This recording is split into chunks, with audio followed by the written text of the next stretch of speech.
مسلمان موجود ہیں ان کی آزادی جو ہے اس پر ان کو کمپرومائز کرنا پڑے گا.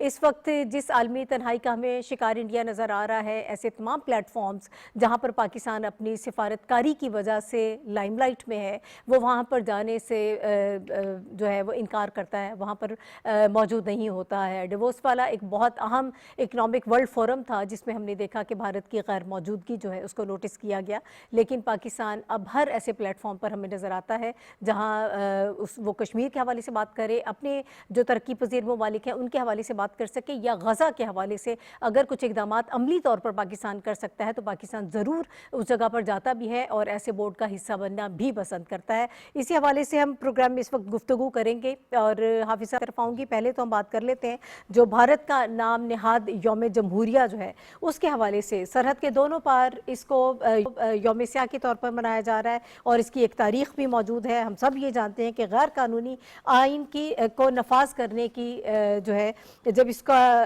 نفاذ ہوا، اس کا اطلاق کیا گیا تو کشمیری عوام جو ہے اس کی مرضی کے بغیر کیا گیا تھا. میں چاہوں گی کہ ذرا تھوڑا سا اس کا پس منظر بیان کیجیے گا. دیکھیں ناہید، بات یہ ہے کہ آج نہ صرف یہ کہ پاکستان اور مقبوضہ کشمیر میں یوم سیاہ منایا جا رہا ہے، بلکہ پوری دنیا میں جہاں جہاں کشمیری موجود ہیں وہ آج یوم سیاہ منا رہے ہیں اور ریلیز منعقد ہو رہی ہیں. یہ کشمیری عوام کے جذبات ہیں جن کا اظہار جو ہے وہ کھلے طور پر کیا جا رہا ہے. یہ جس جمہوریہ کی بات کرتے ہیں، جس کانسٹیٹیوشن کی بات کرتے ہیں، یہ یقیناً جو ہے آج کا جو ہندوستان ہے وہاں نہ جمہوریت ہے نہ آئین ہے.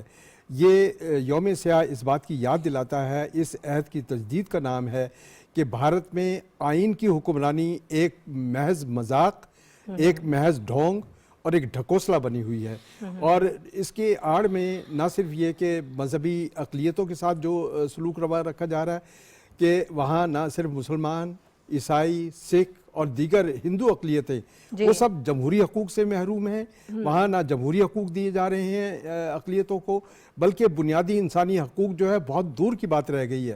آپ یہ دیکھیں کہ ایک سال میں جس ملک میں، جس ریاست میں 400 گرجا گھر جلا دیے جائیں، جس ملک میں 1000 سے زیادہ مسجدیں جو ہیں وہ محض نفرت کے نام پر جو ہے وہ شہید کر دی جائیں، تو اس ملک میں آپ اقلیتوں کے ساتھ کیا، اقلیتوں کے حوالے سے کیا بات کر سکیں گے؟ اور خاص طور پر آپ دیکھیں کہ 5 اگست 2019 کے بعد مقبوضہ کشمیر جو ہے ایک بڑی جیل میں تبدیل ہو چکا ہے. وہاں آزادی کا نام لینا اور تحریک کا نام لینا جو ہے ایک جرم بن گیا ہے.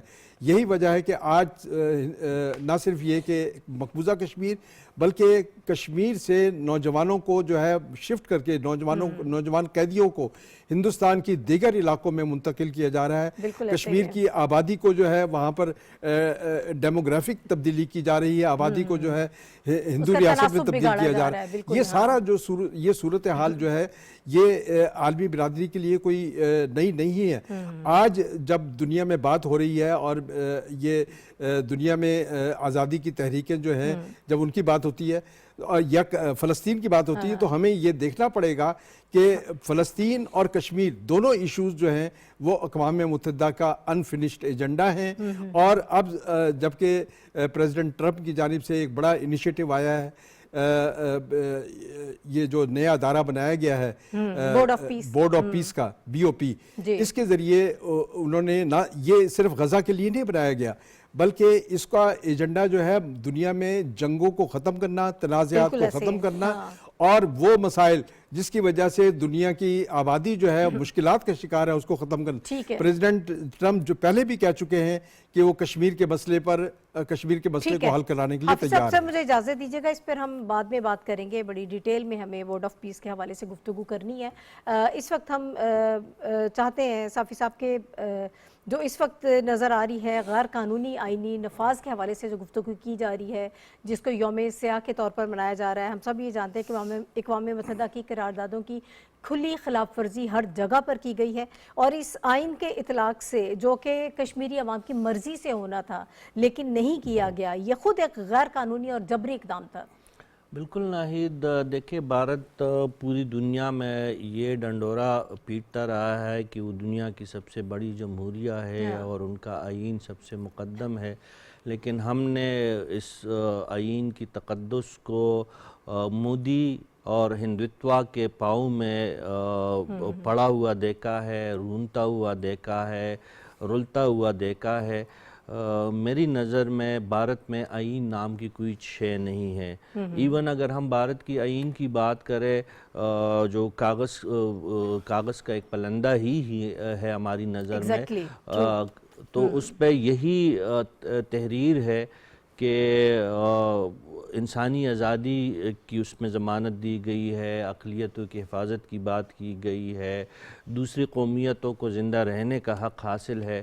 لیکن کیا بھارت کے جو حکمران ہے وہ یہ بتا سکتے ہیں کہ کشمیر میں جو وہ ظلم کر رہے ہیں، جو وادی میں انہوں نے جو آگ لگائی ہے، جو جموں میں، مقبوضہ جموں میں جو خون کی ندیاں بہائی جا رہی ہے، یہ کہاں کا آئینی ملک ہے؟ اور کس طرح یہ ملک کہہ سکتا ہے کہ وہاں پہ کسی آئین نام کی کوئی چیز ہے؟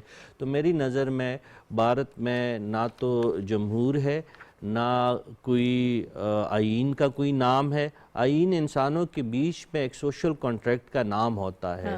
تو بھارت میں تو اس جو ایک سوشل کانٹریکٹ نام کی کوئی چیز ہمیں نظر نہیں آتی، بلکہ وہاں پہ تو ہندوتوا کا راج ہے، وہاں پہ تو لاٹھی گولی اور چرے اور بھالے کا راج ہے۔ تو میری نظر میں بھارت کا یہ جو پہلے وہ ڈونگ جو رچاتے رہے، دنیا کو بتاتے رہے کہ وہ دنیا کی بڑی جمہوریہ ہے، ان کا آئین سب سے مقدس ہے، یہ بات تو سب دنیا کے سامنے بالکل اب عیاں ہو چکی ہے۔ روز بروز جو ہے بھارت میں انسانی حقوق کی حالت جو ہے ابتر ہوتی جا رہی ہے، اور بھارت ایک آئینی ملک کی بجائے اس وقت عملی طور پر ہندو قوم پرست نظریے کا پرچار کرنے والا ایک بنیاد پرست ملک ہے میری نظر میں۔ ڈاکٹر صاحب، یہ جو اقدامات کیے گئے آئین سے لے کر اب تک کی جو ساری صورتحال ہے، پھر نوجوانوں کا اس تحریک میں شامل ہونا، برہان وانی کے بعد ایک نیا ہمیں اس میں تسلسل نظر آیا، ایک نئی جان اس موومنٹ میں نظر آئی۔ بھارت ایک عرصے تک پوری دنیا کو بے وقوف بناتا رہا کہ یہ شاید کوئی فنڈڈ موومنٹ ہے، یہ آزادی کی تحریک نہیں ہے، لیکن نوجوانوں کی شمولیت نے اس کو ثابت کر دیا کہ یہ وہاں پر موجود مقامی سطح کی ایک آزادی کی تحریک ہے۔ اس کے علاوہ ہم نے دیکھا کہ 5 اگست 2019 کو جو آرٹیکل 370 اور 35A کو ختم کیا گیا، پھر وہاں پر آبادی کے تناسب کو بگاڑنے کی کوشش کی گئی۔ کوئی ایسا ہر بار رہ نہیں گیا جو انہوں نے استعمال نہ کیا ہو، لیکن یہ انڈیجنس موومنٹ جو ہے وہ ابھی تک اسی طرح سے، اسی زور و شور سے میں وہاں پر نظر آ رہی ہے۔ ناہید، اس میں کیا شبہ ہے کہ جو تحریک آزادی ہے کشمیر میں وہ انڈیجنس موومنٹ نہیں ہے؟ اگر وہ مقامی تحریک نہ ہوتی اور مقبوضہ کشمیر کے عوام کی دل کی آواز نہ ہوتی تو کیا وہ 70-80 برس تک اس طرح سے قربانیاں لوگ پیش کر سکتے؟ ایسا کبھی نہیں ہوتا۔ تحریک وہی کام چلتی ہے، اسی کو دوام ملتا ہے جس کے ساتھ وہاں کے عوام کی خواہشات، محبت اور ول شامل ہو۔ اور دوسری اس کی شرط یہ ہے کہ دنیا اس کو تسلیم کرے۔ کیا دنیا اس کو تسلیم نہیں کرتی؟ کیا امریکہ نے یہ نہیں کہا کہ ہم مسئلہ کشمیر حل کرائیں گے؟ کیا دنیا کی دیگر طاقتیں یہ نہیں کہتی کہ یہ مسئلہ ہم حل کرانا چاہتے ہیں؟ اور انصاف کے تقاضوں کے مطابق، اور انصاف کے تقاضوں کا تعین ہو گیا اقوام متحدہ کی قراردادوں سے۔ تو یہ بات تو کوئی اس شک و شبے سے بالا ہے، اور یہ بات بھی شک و شبے سے بالا ہے کہ مقبوضہ کشمیر میں انڈیپینڈنس سے لے کر 1947 سے لے کر آج تک، یا آپ نے جو 5 اگست 2019 کا ذکر کیا، اس زمانے تک جو بھی اقدامات ہوئے ان کا کیا تعلق عوام کی خواہش سے ہے؟ یہ تو جبر سے نافذ کیے گئے ضابطے ہیں۔ وہ اسی لیے تو کشمیر کے عوام یہ نعرہ لگاتے ہیں کہ ہم ظلم کے ضابطے نہیں مانتے، ہم انہیں اٹھا کے پھینک دیتے ہیں۔ تو ایک بات تو یہ ہے۔ اور دیکھیں، ابھی صافی صاحب جو ذکر کر رہے تھے، اس پر توجہ دینے کی ضرورت ہے۔ وہ کیا بات ہے؟ پہلی بات یہ ہے کہ یہ 2 ریاستیں ہیں دنیا میں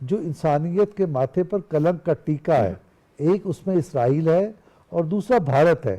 اچھا بھارت کس طرح سے ہے؟ مقبوضہ کشمیر کی مثال ہمارے سامنے ہے. آسام، میزورام، حیدرآباد، دکن، جوناگڑھ اور منادر، اس میں کس نے خون ریزی کی؟ کس نے لوگوں کا خون بہا کے ان کی مرضی کے خلاف اسے بھارت میں شامل کیا؟ یہ 25-30 ریاستوں کا میں ذکر کر رہا ہوں. تو یہ بھارت ہے. اچھا یہ آج کا بھارت ہے. اچھا اب آپ تقسیم ہند سے پہلے کی بات لے لیں. بہار میں اور بعض دیگر ریاستوں میں جو قتل عام ہوا، مسلمانوں کو قتل کیا گیا، یہ تازہ واقعات، عیسائیوں کا قتل ہے، مساجد کا شہید کرنا ہے، وہ اپنی جگہ پر. وہ جو قتل عام ہوا بہار اور دیگر جگہوں پر، اس میں یہ جو ہندو نیشنلسٹ لیڈرشپ تھی براہ راست اس میں ملوث تھی. اس میں گاندھی جی کا بھی نام لیا جاتا ہے کہ یہ لوگ ایسا کام کرتے رہے، اور جس چیز کو روک سکتے تھے نہیں روکا انہوں نے، اس کی حوصلہ افزائی کرتے رہے. میں پوائنٹ یہ اسٹیبلش کرنا چاہتا ہوں کہ ہندو انتہا پسند قیادت ہمیشہ سے عوام کی مرضی کے خلاف اپنے جارحانہ جو اکثریت ہے اس کے بل پر فیصلہ کرتی ہے. اور یہاں تک کہ ان کے عدالتی فیصلے یہ نہیں ہے کہ عدالت کیا کہہ رہی ہے، انصاف کیا کہہ رہا ہے، آئین کیا کہہ رہا ہے. وہ یہ کہتے ہیں کہ غالب اکثریت کے خیال میں جو منصفانہ فیصلہ ہے یہ منصفانہ فیصلہ ہے، ویسے منصفانہ فیصلہ نہیں ہے. مثلا یہ جو بابری مسجد کا معاملہ ہے وہ غالب اکثریت کی خواہشات کے تحت ہوا ہے. تو اس کا کیا تعلق جمہوریت اور آئین سے ہے؟ وہ تو ایک انسانیت کی، جیسے میں نے عرض کیا، انسانیت کے ماتھے پہ کلنک کا ٹیکا ہے. اور جمہوریت کا آپ جو ہے وہ ایک ڈھونگ رچا رہے ہیں، اور خاص طور پر یوم سیاہ کے موقع پر جو شنیلا اس وقت ہمیں ریاستی جبر نظر آ رہا ہے، جس طرح سے گرفتاریاں ہو رہی ہیں، سخت سیکیورٹی ہے، پابندیاں ہیں، لیکن اس کے باوجود عوامی مزاحمت جو ہے وہ کنٹرول نہیں ہو رہی ہے، شٹ ڈاؤن ہے، لوگ باہر نکلے ہوئے ہیں. عوامی حمایت تو پہلے بھی نہیں تھی، لیکن جو اس وقت ظلم و ستم ہمیں نظر آ رہا ہے اس سے تمام ریکارڈ توڑے ہوئے ہیں. آپ لوگوں کو کنٹرول نہیں کر پا رہے ہیں، اور جو سین وائسز ہیں انڈیا میں وہ بھی اب اس کے خلاف بات جو ہے وہ کی جا رہی ہے. ان کے اپنے سیاستدان اس کے خلاف بات کر رہے ہیں. مودی سرکار نے جو ظلم و ستم کا بازار وہاں پر گرم کر رکھا ہے، ماضی میں بھی شاید ایسا نہیں تھا. نہیں، شروع سے مسئلہ یہ ہے کہ اب میڈیا ہے، چیزیں بہت سامنے آ رہی ہیں، سوشل میڈیا کے ذریعے بھی لوگوں کو پتہ چل رہا ہے، تو آپ روک نہیں پا رہے ہیں جو انفارمیشن کا جو فلو اس وقت ہو رہا ہے. 1950 میں جو ان کا آئین بنا تھا اور اس کی جگہ انہوں نے اپنے آپ کو دکھایا جی ہم ایک لبرل سیکولر جمہوری ملک ہیں، اور اس میں آپ ایک ریاست کو اپنے شامل کرے ہیں، جموں کشمیر کو، جو کہ آپ کے ساتھ شامل نہیں ہونا چاہ رہی تھی. تو انہوں نے تو یوم سیاہ اس کو منانا ہے کیونکہ بندوقوں کے زور کے اوپر اس ریاست کے اوپر قبضہ کیا گیا ہوا ہے. اور اگر اقوام متحدہ کا چارٹر دیکھیں تو اس میں یہی ہے کہ ہر بندہ آزاد پیدا ہوتا، تو وہاں پہ پیدا ہونے والا کون سا بچہ یہ کہے گا کہ میں آزاد پیدا ہو رہا ہوں؟ وہ تو بندوقوں کے سائے میں زبردستی اس کو اپنا انہوں نے وہاں پہ غلام بنا کرنے کی کوشش کر رہے ہیں. اور وہ وہاں پہ جو مزاحمت چل رہی ہے وہ بھی ایک تاریخ لکھی جا رہی ہے. کل کو جب تاریخ لکھی جائے گی تو اس کے اندر اس مزاحمت کا ذکر ہوگا کہ کس طرح وہاں پہ جو لوگ ہیں اپنی جانوں کی قربانیاں دے رہے ہیں، اور کس طرح ان پہ ریاست ان کے اوپر ظلم کر رہی ہے، لیکن وہ اس مزاحمت کو روک نہیں پا رہی ہے کیونکہ ان کے ساتھ زبردستی کی گئی ہے. ان کے اوپر زبردستی اپنی جو حکومت ہے انہوں نے مسلط کی ہوئی ہے. ہزاروں بچے وہاں پہ یتیم ہو گئے ہیں، عورتیں جیلوں کے اندر ہیں، وہاں پہ ان کے ریپ ہو رہے ہیں، بیوائیں وہ ہو رہی ہیں. اور یہ سب کچھ وہ ملک کر رہا ہے جو کہہ رہا ہے جی ہم بڑے لبرل ہیں، ہم بڑے جمہوری ہیں، ہم بڑے سیکولر ہیں. ان کے وہاں سے آپ کہہ رہے ہیں نا سین وائسز، جو آواز اٹھتی بھی ہے اس کو دبانے کی کوشش کی جا رہی ہے، یا اس کے خلاف ایسا محاذ بنا دیا جاتا ہے کہ اس کو بالکل دبا دیا جاتا ہے. اور اب وہاں پہ یہ آوازیں اٹھ رہی ہیں کہ یہ بی جے پی کی جو حکومت ہے یہ ہندوتا کے ساتھ مل کے یہاں پہ صرف ہندوؤں کو رکھنا چاہ رہی ہے، اور چاہ رہی ہے باقی تمام اقلیتیں جو ہیں ان کا ہم یہاں سے صفایا کر دیں. یہ ان کا منصوبہ ہے، یہ ان کی سوچ ہے جو اپنے آپ کو ایک جمہوری اور سیکولر ملک کہہ رہے ہیں. اور اگر کوئی ملک جو ہے وہ جاتا ہے اور جا کے ان کا ظلم و ستم سامنے لانے کی کوشش کرتے ہیں، پچھلے دنوں پولینڈ کے جب سفیر نے بات کی ہے تو کس طرح ان کا رویہ ان کے ساتھ ہو جاتا ہے، اور آپ سفارتی آداب بھی بھول جاتے ہیں. تو آج جو یوم سیاہ جو کشمیر میں منایا جا رہا ہے، یہ آہستہ آہستہ دنیا کو بھی ریلائز ہونا شروع ہو جائے گا کہ جس بھارت کو سیکولر اور جمہوریت کا جو لبادہ اس نے اپنے چہرے پہ چڑھایا ہوا ہے وہ ایکسپوز ہو رہا ہے. اور ہم آگے آنے والے دنوں میں دیکھیں گے کہ جس طرح غزہ کے لیے ہمیں لوگ نکلتے ہوئے نظر آئے